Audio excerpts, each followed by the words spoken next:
പലരും ഇപ്പോൾ വീഡിയോസ് കാണുമ്പോൾ ചോദിക്കുന്നുണ്ട്, എന്തുകൊണ്ട് ഡയറക്റ്റ് സ്റ്റോക്കിൽ ഇൻവെസ്റ്റ് ചെയ്തുകൂടാ, എന്തുകൊണ്ട് മ്യൂച്വൽ ഫണ്ട് വേണം? ഇപ്പോൾ ഡയറക്റ്റ് സ്റ്റോക്ക് നല്ലതാണ്, മ്യൂച്വൽ ഫണ്ട് വഴിയുമാണ് നമുക്ക് മ്യൂച്വൽ സ്റ്റോക്കിൽ തന്നെ ഇൻവെസ്റ്റ് ചെയ്യുന്നത്. പക്ഷേ ഒരു വ്യത്യാസം എന്താണെന്ന് വെച്ചാൽ, നമ്മൾ ഡയറക്റ്റ് സ്റ്റോക്കിൽ ഇൻവെസ്റ്റ് ചെയ്യുമ്പോൾ ഈ സ്റ്റോക്കിൻ്റെ ഫണ്ടമെൻറ്റൽസ് നോക്കണം.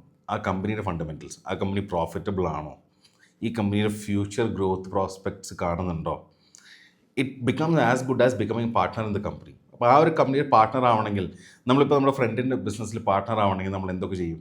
ആ ബിസിനസ് ഫ്രണ്ടിൻ്റെ ആണെങ്കിൽ പോലും നമ്മൾ ചെക്ക് ചെയ്യും, ഇത് പ്രോഫിറ്റബിൾ ആണോ, ഇത് ഫ്യൂച്ചർ ഗ്രോത്ത് കാണുന്നുണ്ടോ, ഇതിൻ്റെ റെഗുലർ വർക്കിംഗ് എങ്ങനെ പോകുന്നുണ്ട്, എവറി ക്വാർട്ടറിൽ എൻ്റെ റിപ്പോർട്ട് വരും, എൻ്റെ ബാലൻസ് ഷീറ്റ് വരും, ആ ബാലൻസ് ഷീറ്റ് നോക്കണം. ഇത്രയും കാര്യങ്ങൾ ചെയ്യാൻ ഒരു മനുഷ്യന്, സാധാരണക്കാരന്, നമ്മൾ ബിസിനസ്സോ എംപ്ലോയ്മെൻറ്റോ ഉള്ളപ്പോൾ ചെയ്യാൻ കഷ്ടമാണ്.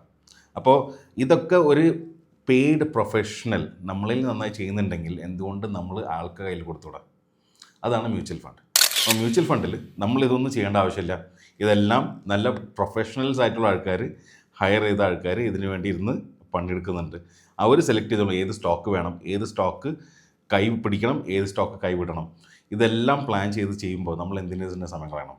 ഓഫ് കോഴ്സ് ഈ ഒരു ഫീൽഡിൽ നല്ല താല്പര്യമുണ്ട്, ഇതിൽ വളരാൻ താല്പര്യം ഉണ്ടെങ്കിൽ സ്റ്റോക്ക് ഡയറക്റ്റ് ചെയ്തോളൂ.